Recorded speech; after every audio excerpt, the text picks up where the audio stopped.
Bonjour et bienvenue sur le podcast One Thing in a French Day. Aujourd'hui, jeudi 19 janvier 2017, cet épisode s'intitule « La tour Jean sans peur ». Je m'appelle Laetitia, je suis française, j'habite près de Paris et je vous raconte au travers de ce podcast un petit bout de ma journée.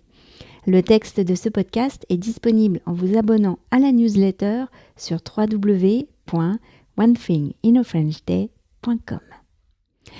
La tour Jean sans peur. Aujourd'hui, Pietro était en RTT. Nous en avons profité pour aller faire un tour à Paris cet après-midi, tous les deux. Après un peu de shopping, ce sont les soldes, et un tour à la coopérative du Beaufortin pour un ravitaillement en fromage, nous sommes allés visiter la tour Jean sans peur. J'adore ce nom, tout de suite, ça glace le sang. Cette tour date du Moyen-Âge. Elle a été construite au XVe siècle à la demande du duc de Bourgogne, alias Jean sans peur. Il l'a construite pour protéger l'hôtel de Bourgogne situé rue Étienne Marcel à Paris. Il faut dire qu'on peut comprendre son besoin de sécurité. Il venait de faire assassiner le frère du roi pour que le trône lui revienne à lui, Jean sans peur.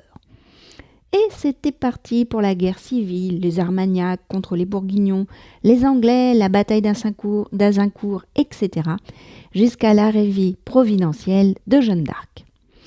L'hôtel de Bourgogne n'existe plus maintenant, mais la tour est restée. Elle protège désormais une école. Il faut dire qu'elle est assez impressionnante, surtout comme ça en hiver. On y pénètre par une porte en bois clouté. Au rez-de-chaussée se trouve la caisse, et il y flotte déjà dans l'air une odeur de Moyen-Âge. Puis on prend les escaliers à vis. Il y a une pièce par étage et de nombreuses explications dans chaque pièce. Ces explications étaient limpides et passionnantes. Dans une des salles devant la cheminée, il y avait un banc tournant. Il s'agit d'un banc dont le dossier est mobile. Cela permettait, sans avoir à tourner le banc, de lire tranquillement face à la cheminée ou bien de discuter avec d'autres personnes dans la salle.